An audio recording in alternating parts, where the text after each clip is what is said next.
அமெரிக்காவில் நடந்த twin tower இன்சிடென்ட்ஸ்க்கு அப்புறம் நிறைய குழந்தைகள் அதுலேருந்து பாதிக்கப்பட்டு நிறைய சைக்காலஜிஸ்ட் கிட்ட வராங்க.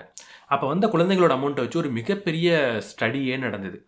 எந்த குழந்தைகள்லாம் போஸ்ட் ட்ராமாட்டிக் ஸ்ட்ரெஸ் டிசார்டர் அப்படின்ற பிடிஎஸ்டியை டெவலப் பண்ணிக்கிறாங்க, அந்த நோயை டெவலப் பண்ணிக்கிறாங்க அப்படின்னு இவங்க ஸ்டடி பண்ணுறாங்க.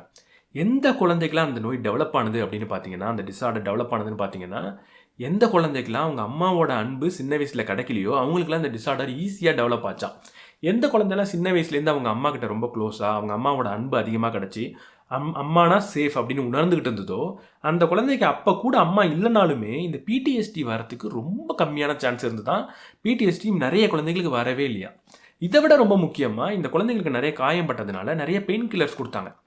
எவ்வளவு பெயின் கில்லர்ஸ் கொடுக்கணும், எவ்வளோ அமௌண்ட் கொடுக்கணும் அப்படின்றது இதே விஷயத்தை பொறுத்து மாறுபட்டுச்சான். யாருக்கெல்லாம் அம்மாவோட அன்பு கிடைக்கலையோ அந்த குழந்தைகளுக்கெல்லாம் நிறைய பெயின் கில்லர்ஸ் கொடுத்தாலும் வலி குறையிலையா. யாரெல்லாம் அம்மா கிட்ட ரொம்ப